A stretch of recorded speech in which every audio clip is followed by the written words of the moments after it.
kumusta po? Narito po ulit ang update natin para sa lagay ng ating panahon. Ngayong hapon po ng May 25, 2024 na kung saan sa ngayon po ang bagyong si Aghon na ating binabantayan ay bahagyang nagbago ang direksyon habang nasa southern part na po ngayon ng Bicol region na nagdudulot na po ngayon ng maulan na panahon sa malaking bahagi po ng Southern Luzon. Nagbabanta po itong tatama dyan po sa may Marindoque mamayang gabi at mamayang madaling araw ay nagbabanta po na dadaan sa Quezon Province na magdudulot po ng malalakas na mga pag-uulan sa Southern Luzon kasama po ang Calabarzon, Metro Manila at Cagayan Valley. At pagsapit po bukas ng hapon,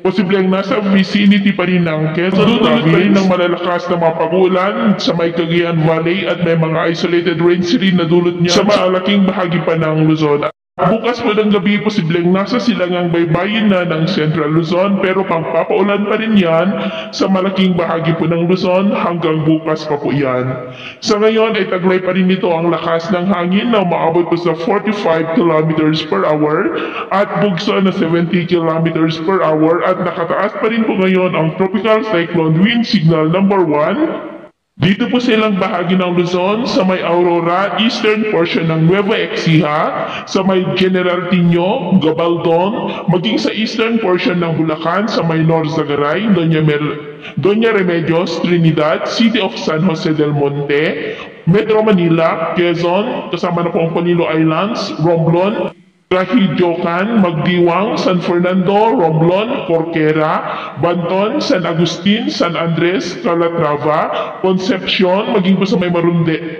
sa Marindoque, Laguna, Rizal, Oriental Mindoro, sa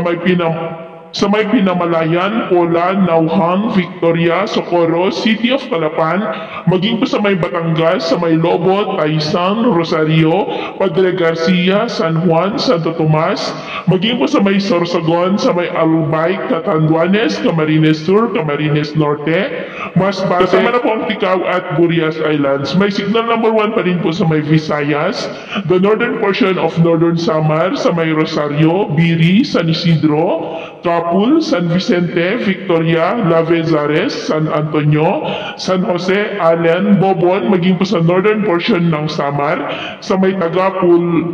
Tagapulan. Ingat po tayo sa mga banta po ng mapagbaha at pagbuho ng lupa, lalo na po dyan sa malaking bahagi ng Southern Luzon. At sa atin naman pong mga baybayin dahil kay Bagyong Aghon ay iwasan po muna natin ang papalaot sa coastal areas ng northern at eastern seaboard ng Kabisayaan at eastern seaboard po ng Caraga dahil ang mga alon po dyan ay posibleng aabot hanggang po sa 1.5 to 3.5.